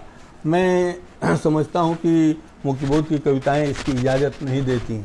उतने ही ठेठ मुक्तिबोध भारतीय और भारत की ज़मीन में धंसे हुए हैं उसकी समस्याओं पर। लोग कहते हैं कि भारत विभाजन पर कुछ बहुत नहीं मिलता, तो मैं इसके भी विस्तार में नहीं जाऊंगा, लेकिन मैं यह जानता हूं कि भारत विभाजन पर भी मुक्तिबोध के भीतर ठीक रात के 12 बजे उनकी एक कविता है, कैसे युद्ध के नक्शे के भीतर सेकेंड वर्ल्ड वार के दौर से ही कैसे विभाजन की लकीरें खींची जा रही थीं, रक्त से विभाजन की रेखा, इसके एक पूरा। लेकिन जैसा कि उनकी शैली की बात है, तो खैर मैं इस पर बात तो नहीं करूंगा। तो खैर ये सब बातें होती रहती हैं। मैं जो कहना चाहता था इस संदर्भ में, आखिरी बात मैं सोवियत संघ और उसके पतन के बाद जो मैं दूसरी बात ये कहना चाहता था कि जो शक्तियाँ उभर के आई हैं उनसे गहरे संवाद में आपको जाना होगा। असुविधाएं भी होंगी, उस बहस की उस असुविधाएं भी होंगी। जैसे मैं आपसे ये कहना चाहता हूं कि स्त्री दृष्टि को ही ले लीजिए, तो एक वैकल्पिक दृष्टि की तरह वो हमसे टकराएगी। निराला ने कभी एक कविता लिखी थी, गीत, टूटें सकल बंध कली के, टूटे नहीं, टूटें सकल बंध कली के, दिशा ज्ञान गत हो बहे गंध। यह जो एक अवधारणा है, प्रेम की, खुशबू की, सौंदर्य की, वो टकराएगी और बहुत जड़ जमाए बैठी होती है मर्द दृष्टि से कहने में मुझे कोई आपत्ति नहीं है। अमूमन हमें बार बार उसके लिए पश्चाताप करने की जरूरत नहीं है, वो गिवन है, हम उसे लेकर पैदा हुए थे, लेकिन उसे बदलने का आत्मसंघर्ष वो हमारा है, उसे हमें करना होगा। जैसे अपने जाति के प्रश्न पर भी वर्ग बदलने का भी, तो भारत में वर्गांतरण के साथ साथ जात्यांतरण भी करना होगा, ये एक सच्चाई है। यह अगर हम चाहते हैं कि बिना यह बने मनुष्यता को हम धारण कर लेंगे तो नहीं, कम रह जाएंगे। और मनुष्यता शब्द की जगह कल मुझे अच्छा लगा जब याग वैभव बोल रहे थे, अब पता नहीं, मैं इसकी उत्पत्ति नहीं जानता, लेकिन इंसानियत भी एक शब्द है। हम इंसानियत से कम हो करके रह जाएंगे, जैसा मिर्जा गालिब ने कहा, आदमी को भी मैसर नहीं इंसान होना, ये फर्क किया। तो अगर हम सही मायने में आधुनिक इंसान बनना चाहते हैं तो इन प्रक्रियाओं में गुजरना होगा, इस ताप से हमें गुजरना होगा और आलोचना, आत्मालोचना के इस प्रक्रिया को यहाँ तक बढ़ा ले जाना होगा कि हम आज अद्यतन जितनी भी प्रवृत्तियाँ साहित्य और समाज की हैं और जो भी नए अध्ययन हुए हैं किसी भी क्षेत्र में, समाज विज्ञान के क्षेत्र में, प्रकृति विज्ञान के क्षेत्र में, जिन भी क्षेत्रों में, उनके अपने अध्ययन और तीव्र करके आज के यथार्थ को भेदने के टूल्स हमें विकसित करने होंगे। इस मामले में भी बहुत कमजोरी आई है नई कविता के वर्तमान में, मैं आपसे कहना चाहता हूं। तो मैं कविता के वर्तमान पर जो मैं शुरू कर संघ के पतन और बराबरी मस्जिद के ध्वंस ने ऐसी स्थितियां पैदा की, एक भयानक, हृदय विदारक, देश विभाजन की एक तरह से जैसे घटना को हमारे आंतरिक विभाजन में, मन के विभाजन में, हृदय के विभाजन में, जबान के विभाजन को और तीव्र कर दिया, तेज कर दिया उस गति को उस घटना ने। उसका एक और दूसरा सोवियत संघ के पतन ने वैचारिक विभ्रम को। तो मैं विचारों की सीमाओं पर नई कविता पर बिल्कुल नए कवियों पर बहुत बात की जाती है, उनकी खूबियों को गिनाते गिनाते अचानक उनके बहुत सारी सीमाओं को गिनाया जाए, ये सही भी है, गिनाना भी चाहिए, उसमें कोई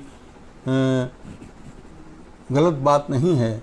लेकिन आप समय गालिब का ही एक शेर, इतना कठिन समय है, इतना भीषण समय है, इतना हमला है, इतना आक्रमण है,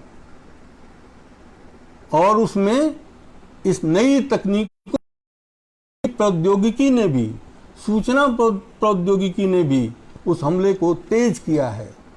तथ्यों का अंबार, लेकिन उसके भीतर से सत्य की तलाश की कोई विधि नहीं। ठीक है, हम अंगुली के एक स्ट्रोक पर सारी इंफॉर्मेशन पा सकते हैं, लेकिन इंफॉर्मेशन अपने आप में सच नहीं बता देंगे, उनके टुकड़े जोड़ने होंगे, और उसके लिए हमें अत्यंत नए अध्ययनों, नई चीजों के जरिए अपने नए टूल्स विकसित करने होंगे, और वो काम हमें करना होगा। इसलिए मैं कह रहा हूं कि इसने भी मदद की इन सारी चीजों को ये बढ़ाने में। लेकिन वो गालिब का शेर मैं आपसे कह रहा था कि जब कभी भी कविता के वर्तमान पर सोचता हूं तो मैं आपसे स्पष्ट शब्दों में कहना चाहता हूं कि जो भी लिख रहा है, थोड़ा सा सामाजिक सरोकारों के साथ, थोड़ा बहुत भी सामाजिक सरोकारों के साथ आत्मसंघर्ष में लगा हुआ दिखता सा भी अगर कोई लिख रहा है, तो मुझे लगता है कि वह एक ध्यान देने की बात है, और उन सब की विवेचना होनी चाहिए, उन पर बातें होनी चाहिए जिसकी बेहद बेहद बेहद कमी है, और उनकी केवल सीमाएं गिना देने से हमारा काम नहीं चलेगा। एक जगह बात हो रही थी, उसमें तुरंत नाम ले करके और उसके बाद सीमाओं की प्रक्रिया शुरू हो गई। मैं आपसे गालिब का वो शेर रखते हुए अपनी बात इस पर शुरू करना चाहता हूँ कि जिस तरह का संकट है, उसमें ज़रा ख्याल करिए, गालिब ने इस नाजुक वक्त का ही शायद अपने समय के संकट में इजहार किया होगा। सारी चीज़ें टूट बिखर रही होंगी। वहाँ भी आप समझिए एक द्वंद्व था, जब काबा मेरे पीछे है कलीसा मेरे आगे, ये द्वंद्व था। और ऐसे द्वंद्व के समय में गालिब ने ये कहा कि संभलने दे जरा ए नाउमीदी, क्या कयामत है, प्यार छूटा जाए है मुझसे। अगर ऐसी स्थिति है तो हमें कितने गहरे स्नेह की ज़रूरत होगी, हम आप समझ सकते हैं। जो भी इंसानियत को चाहने वाला, उसको स्थापित करने वाला, इसके लिए मर मिटने वाला, उसके लिए नींदें गंवाने वाला, उसके लिए बेचैन रहने वाला जो भी शख्स है, मैं उनकी बात नहीं करते जो स्वार्थों के टेरियार कुत्ते या खुद टेरियार कुत्तों में बदल गए हैं। उनकी हमें चिंता भी नहीं है, हमें चिंता नहीं है। उनके लिए जो मुक्तिबोध के शब्दों में कहूँ तो उनके लिए जो विष है हमारे लिए अन्न है, हम उस अन्न पर पलेंगे, लेकिन इस प्रेम को भी पालेंगे, इस स्नेह को पालेंगे। बुझ गई है लौ प्रथा की स्थिति यह है। भीषण आपस में अंतराल बढ़ गए हैं। यह शून्य का जबड़ा कहते थे मुक्तिबोध, जो हम ही को काटने लगता है, ये बढ़ गया है। इसको पाटना है। वो इंटरनेट के इस तरह के कार्यक्रमों के जरिए हो, हमें संवाद के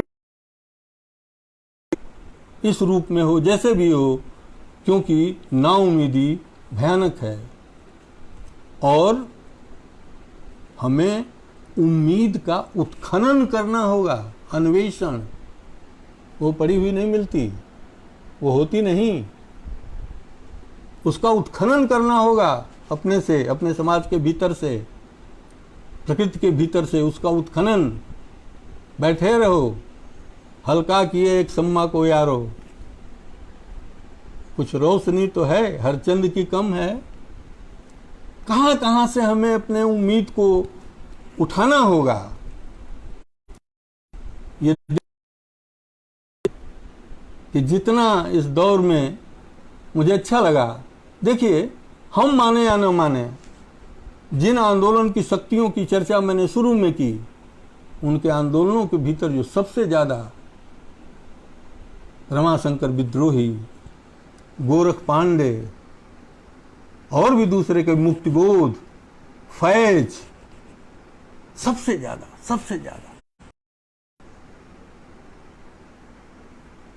हम नहीं देखे थे, न देखे हूं, लेकिन जिनके थे वो देखते हैं, वो समझते हैं और उनको अपने साथ रखते हैं। तो मैं ये कह रहा था कि इस दौर के बीच में, इस नाउमीदी के भीतर भी हमें उम्मीद का अन्वेषण करना होगा। हमें मायूसी का अन्वेषण करने से हमें कुछ हासिल नहीं होगा, मायूस तो समय कर ही रहा है, लेकिन हमारा काम तो इसके बरक्स है, हमें तो इसके बरक्स जाना है। तो ऐसे में मैं दूसरी बात जो मैं आपसे कहना चाहता हूँ कि संशय संशय संशय, एक समय संशय की एक रात नरेश मेहता ने भी लिखी थी। संशय को पकड़ते हुए निराला जी ने राम की शक्ति पूजा लिखी थी और सत्य की करो मौलिक कल्पना। बेशक वो एक पौराणिक कथा के आधार पर, लेकिन छूट कितनी ली थी। राम को संशय हिला रहा था, हमें को भी संशय हिला रहा है। लेकिन ठीक इसी के साथ एक विनोद शुक्ल की, मुझे दिनेश शुक्ल एक कवि हैं, वो जिनके कविताएं भी बहुत महत्वपूर्ण हैं, जिस पर ध्यान हम लोगों का जाता है कभी कभी। उन्होंने इस संदर्भ से कविता लिखी कि जैसे पत्थर में छिप जाता है पानी, उसी तरह जड़ता की जड़ में छिपा हुआ है प्रतिरोध। उसका उत्खनन हमें करना होगा, उस प्रतिरोध का भी, क्योंकि ऐसा हो ही नहीं सकता कि स्थितियों के खिलाफ प्रतिरोध की स्थितियां भी विकसित न हो रही हों। और हम तो सड़कों पर देख रहे हैं, वो मुझे एक प्रतिरोध लगता है इस सारे चीज़ों के भीतर। हमें क्या चाहिए, ये प्रतिरोध लगता है। और ये सारी चीज़ें एक प्रतिरोध रच रही हैं। उसी तरह से वो कविता अपना अंत करती है पृथ्वी के दूसरे छोर पर। उसका शीर्षक है संभवतः, जहाँ तक मुझे याद आ रहा है, कि चोंच मार कर द्वार को संशय जैसी दिखती कोई अभिनव आस्था। ऐसा तो ये संशय अभिनव आस्था भी हो सकती है। हम भाषणों में तो बोल देते हैं कि संशय न बीजानाती, लेकिन जब संशय आ जाए तो मार्क्स ने तो ये भी कहा था, बिगिन विद डाउट। संशय से शुरू करो। स्थापित मान्यताओं पर संशय करना गलत नहीं है, उस संशय से चीजें निकलेंगी। लेकिन मेरे कहने का मतलब यह है कि संशयात्मा बनने की जगह संशय करने से परहेज नहीं करना चाहिए, और संशय को देखते ही भिनकने से भी काम नहीं चलेगा। विचार नहीं भी दिख रहा हो सकता है कविता में, नहीं भी दिख, बहुत बड़ा सामाजिक परिप्रेक्ष्य, लेकिन उसके संवेदनात्मक उद्देश्य क्या है, उससे संगति हमें। तो मैं तो ये कहना चाहता हूँ आपसे कि देखिए, कलबुर्गी और इन तमाखलाक तक और मैंने तमाम लोगों की जो बुद्धिजीवियों से लेकर के समाज में फिर मॉब लिंचिंग, उस दौर में कविता ने अपनी जिम्मेदारी उठाई। मैं आपसे कहना चाहता हूं कि उस दौर में तमाम कवियों ने एक तरफ पुरस्कार वापसी, धरातल पर भी यह प्रतिरोध, जुनैद कुमारो, मदन कश्यप, राजेश जोशी, आप मंगलेश डबराल को ले सकते हैं, तमाम लोग ऐसे में, आप बिल्कुल अदनान कफील को ले सकते हैं। इस दौर को आप उठा करके देख सकते हैं, बोधिसत्व से लेके संजय कुंदन से लेके पंकज, एक एक मिनट का हिसाब रखते हुए, जैसे तात्कालिकता की जितनी भी की जाए। मैं बहुत खुले ढंग से मैं बातें कर रहा हूँ। मेरे बहुत सारे ऐसे मित्र हैं जिनका मैं नाम ले सकता हूँ। स्त्रियों के प्रश्न पर आप उठा करके देख लीजिए, वो हर क्षेत्र से स्त्रियां आ रही हैं, किसी एक क्षेत्र से नहीं, और उन सब में एक स्त्री पीड़ा, एक स्त्री दृष्ट, एक महिला दृष्ट दिखती है। चाहे वो निर्मला पुतुल हो, चाहे वो एक तरह से कहिए तो सविता सिंह हो, या अन्य भी कोई, मतलब तमाम ऐसी औरतें हैं जिनका मैं वो नाम इस तरह से मैं नहीं लेना चाहता।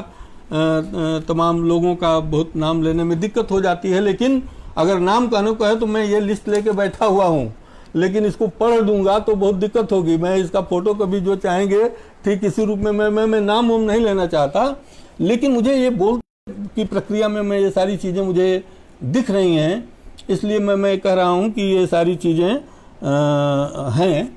और देखिए तो इसी एक ही समय में अनुज लुगन से लेके विहाग वैभव जैसे बिल्कुल नए लोग, देवी प्रसाद मिश्र से लेकर के मदन कश्यप से लेकर के मंगलेश जी से लेकर के राजेश जोशी से लेकर के असंग घोष का मैंने जिक्र किया ही, और आर चेतन क्रांत से लेकर मैंने तमाम ऐसे लोग, कविता ने अपनी जिम्मेदारी उठाई है।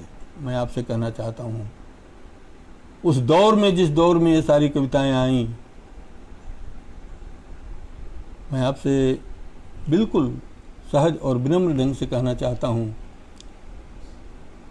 कि जैसे लगा कि नहीं नहीं नहीं होगा, होगा कुछ होगा, हमारे कवियों ने यह जिम्मा संभाला। जितना संशय, जितनी कम, उन्होंने बिल्कुल सीधा निशाना चुना, सीधा, और हिचकिचाए नहीं। लेकिन ऐसा भी नहीं है कि उसी दौर में बहुत सारी हिचकिचाहट भरी, बहुत सारी बहकाने वाली, बहुत सारी माने छलछलाती भावनाओं, और एक तरह से कहिए जिसे ऐसी भी कविताएं आई। ठीक है, हम ये जरूर, क्योंकि कब वह साधना का, वंचना का एक साधक अस्त्र है और कब ज्ञान का प्रतिरूप है, इस रखेंगे। और इन बातों को जब मैं कहते हुए अपनी बात समाप्त करने की तरफ बढ़ रहा हूँ, तो कुछ एक बातें और भी इसमें से कह दूँ, कुछ एक पॉइंट जो लग रहे हैं कि कहना चाहिए कि भाषा उषा का भी सवाल आया, और भाषा में हिंदी के लोक बोलियों या लोक भाषाओं के तिरस्कार का भी सवाल आया, हिंदी उर्दू का भी सवाल आया, और शिल्प के बारे में भी सवाल आए। तो ये सब मैंने देखिए, ब्रह्मांड तो बहुत बड़ा है, मैं वो सब का इतना बड़ा नहीं, लेकिन एक बात मुझे ज़रूर आपसे कहनी है। मैं कभी कभी इस पर सोचता हूँ कि शायद कोई वजह तो रही होगी कि निराला ने भी छंद की मुक्ति से कविता की मुक्ति देखी। तो छंद से मतलब छोड़ प्रिय छंदों की छोटी राह, तो लय से बिल्कुल और तुकबंदी से अलग, तुक को उन्होंने नहीं, नए तुक भी विकसित होते हैं, जैसा कि मायाकोव्स्की भी कहते हैं कि तुक के भी अनेक स्वरूप हैं। 8-10 पंक्तियों के बाद जाकर के एक तुक मिलता है पहली हमारी किसी कही हुई पंक्ति से। निराला के यहाँ भी आपको ये मिलेगा, इस तरह की कविताएं आपको धूमिल के यहाँ इस तरह के मिलेंगे। और तो मैं ये समझता हूँ कि अब ये भी नहीं है, नए लोगों ने अगर छंदों के बारे में सोचा है तो कोई बहुत गलत नहीं, और वो छंद सामाजिक सरोकारों के आज की चुनौतियों को अगर वहन करते हों। गालिब ने भी अपने समय में कहा था जैसे शेर का कलेवर बहुत छोटा पड़ रहा हो और उसे सामने आना चाहिए, उसको दूसरे रूप में भी सामने आना चाहिए। और नज्म शायद बाद में इसलिए भी विकसित हुई, लेकिन एक बात ज़रूर मैं कहूँ कि उस नज्म में भी एक लय और एक दूर जाकर के जुड़ने वाली भी तुक, एक शेर जैसा उसमें भी गति, एक प्रवाह ये मिलता है। और मुक्तबोध के यहाँ भी ये गति और प्रवाह आपको मिलता है, और वो टूटता है तो उसके टूटन के कुछ निश्चित कारण होते हैं। वो शिल्प का विषय है, उस शिल्प पर अलग से बात हो सकती है। लेकिन एक बात ज़रूर मैं कभी कभी सोचता हूँ कि एक चीज़ बनाए रखा, गज़ल के कलेवर में ही बिल्कुल गालिब के समय से लेके फैज़ तक चले आए, आज तक भी बहुत सारे गज़ल लिखने वालों को जब मैं देखता हूँ, वो गज़ल के कलेवर में, उसकी नज़ाकत में भी आज के कठिन से कठिन सवालों को व्यक्त करने की चुनौती को स्वीकार करते हुए उसे आगे बढ़ा रहे हैं। तो मैं सोचता हूँ कभी कभी कि क्या ये छंदों के साथ भी ऐसा हो सकता है। तो ये सोचते हुए मैं सोचता हूँ कि जो लोग भी इस प्रयोग में जा रहे हैं वो ऐसा नहीं कि बिल्कुल जो हमारी कविता अब खड़ी हिंदी में ये परंपरा कैसे विकसित हो गई वो अपना काम नहीं कर रही है, ऐसी भी बात नहीं है। देखिए, कविता को ले जाना बहुत जरूरी, और मैं आपको ये बात बता दूं कि कविता के लिए तो बहुत नुकसानदायक है। अब ठीक है, एक जनतंत्र विकसित किया है कि नहीं विकसित किया है, ये एक बहस हमारी हो सकती है, लोग करते रह सकते हैं। बेशक हम अपनी कविताएं लिख रहे हैं अभिव्यक्ति के लिए। इन नए माध्यमों ने, बेंजामिन भी जब प्रिंट की इतनी प्रशंसा करते थे और उसे जनतंत्र का, प्रतिलिपियों के पुनर्प्रतिलिपिकरण का और उसके विस्तार का, और ये सब बातें ठीक हैं। इस दौर में सोशल मीडिया का भी अपना रोल है, ये बिल्कुल सब ठीक हैं। लेकिन कविता को जन तक ले जाने के लिए, जन की ही लिखी हुई कविता, बता रहे थे एक बार त्रिलोचन जी कि मैं बैठा हुआ था धूमिल के यहाँ, और धूमिल कहीं बाहर गए हुए थे। एक आदमी आया इक्का चलाने वाला, और उसने पूछा कि मूंछ वाले बाबूजी नहीं है क्या? तो मैंने पूछा कि नहीं, लेकिन क्या बात है? तो उन्होंने कहा और कोई बात नहीं, मूंछों वाले बाबू बातें बहुत दिलचस्प करते हैं। तो मैंने कहा कि क्या कुछ बातें याद भी हैं उनकी जो दिलचस्प करते हैं, मैं भी जरा सुनता। तो त्रिलोचन कहते हैं, त्रिलोचन बताते थे कि जब मैंने कहा कि सुनाओ, तो उसने जब सुनाया तो उसमें मुक्तबोध की, धूमिल की कई कविता पंक्तियां। तो धूमिल बातचीत में भी अपनी कविता की पंक्तियों को इस तरह से कि लोगों को याद रह जाए और बातचीत को दिलचस्प बना देते थे। और ये कहते हुए त्रिलोचन जी यहाँ अंत करते थे अपनी बात का कि नई कविता को सुनने का भी अभ्यास पैदा करना होगा, लेकिन उस कविता को लेके लोगों तक जाना होगा। क्या इस दौर में इन मंचों के साथ साथ अगर हमें लॉकडाउन जैसी चीज़ों से पहले भी फुर्सत थी, आगे भी फुर्सत मिलेगी, अनंत काल तक हम नहीं रहेंगे, हमें इस तरह के आयोजनों का भी देहाती क्षेत्रों तक विस्तार करना चाहिए। मैं आपसे कहना चाहता हूँ, सचमुच जब इन कविताओं को लोग सुनते हैं तो ऐसा नहीं है कि वो नहीं गुनते हैं। इनकी कठिनाई के भीतर से भी बेशक कविता का और इस तरह का और जो मंचों ने और तमाम चीज़ों ने एक रूप बना दिया है, इसके बावजूद भी लोग अच्छी चीज़ें सुनना चाहते हैं। तो एक तो मैं इस पहलू से भी कि चंद भी आएँ, वो अपना प्रयोग करें बेशक, लेकिन उसमें वही गज़ल की रवानी और वो तबीयत कविता की उसके भीतर रहे। ऐसा ना हो कि केवल छंद का प्रयोग सवैया छप्पे का केवल इसलिए हो, मतलब दोहे का ही जैसे, ऐसा कैसे हम कह सकते हैं। निदा फाजली ने दोहे भी खूब लिखे और अन्नपचीसी भी मतलब लिखा नागार्जुन ने, और बहुत ही दोहे, बहुत कामयाब दोहे उन्होंने लिखे। जली डाल पर बैठकर गई कोकिला कूक, बाल न बाका कर सकी शासन की बंदूक, इसमें ताकत सामान्य जन की ताकत, और कोकिला से उसका अगर रूपक आप लें तो उसका सौंदर्य, उसके प्रतिरोध का भी सौंदर्य, कूकने का, ये सब एक साथ निहित हो जाता है, कहीं कमजोर नहीं पड़ता। या यही कि खड़ी हो गई चाँप कर कंकालों की हूक, पर दृश्य देख रहे हैं, नभ में विपुल विराट सी शासन की बंदूक। तो ठीक है, मैं ये बात आपसे कहना चाहता हूँ कि इस सिले से चीज़ें आगे बढ़ें तो बात बन सकती है। और निश्चय ही जैसा त्रिलोचन जी कहते भी थे कि हिंदी तो जनपदीय भाषा है, वो जनपदीय बोलियों को छोड़ करके कभी मजबूत नहीं हो सकती, कभी नहीं। हम तो ये कहते हैं कि हिंदी उर्दू का संबंध भी तोड़ दीजिए एकदम, तो दोनों के दोनों कमजोर होंगे। त्रिलोचन ऐसे नहीं कहते थे कि गालिब गैर नहीं हैं, अपनों से अपने हैं, उनकी ही बोली आज हमारी बोली है। हम इस भी मजबूत हमें इस दौर में करना है।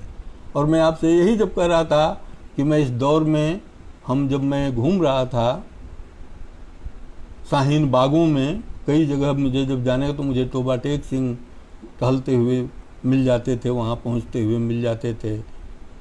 लल्लद और हब्बा खातून भी दिख जाती थी। जब मैं ये कह रहा था तो मैं ये भी देख रहा था कि हिंदू उर्दू के विभाजन की, फैज और मुक्तिबोध को एक साथ सामने आने की, गोरख और रमाशंकर विद्रोही जैसे उर्वर नए कवियों के सामने आने की, ये सारी चीज़ें जो प्रक्रियाएं निर्मित हो रही थीं, तो वो मुझे दिख रही थी। तो उसमें यह भी दिख रहा था कि वह कश्मीर जैसी नाजुक समस्या को भारत पाकिस्तान जैसे दुश्मनी में बदल गए रिश्तों को हल करने की इन आंदोलनों के भीतर कुव्वत और सपना झिलमिला रहा था।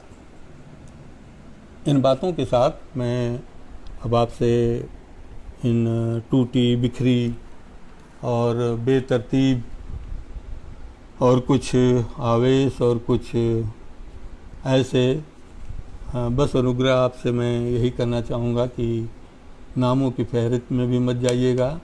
बातों की फहरिस्त भी बिखरी बिखरी थी।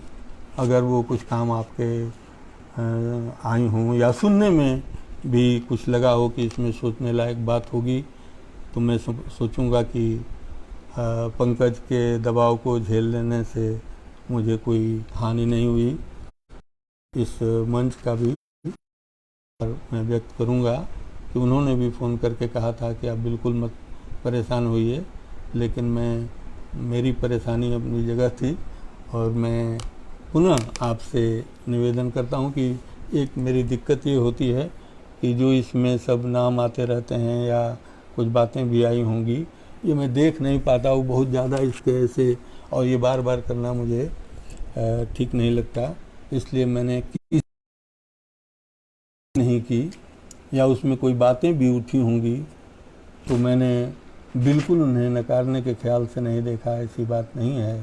क्योंकि आजकल भर गया है जहर से संसार जैसे हार खाकर। देखते हैं लोग लोगों को सही परिचय न पाकर, बुझ गई है लौ प्रथा की, जल उठो फिर सींचने को। यही एक तमन्ना और यही एक उम्मीद को कि बदलेंगी तो चीज़ें, मुश्किलें चाहे जितनी पड़ें, वो ताकत भी दे देती है। कभी मुश्किलें इतनी पड़ी कि आसान हो गई। तो इन आसानियों को विकसित करने की जीवट जो सड़कों पर चलती हुई को एक बार याद करते हुए मैं अपनी बात समाप्त करता हूँ। धन्यवाद।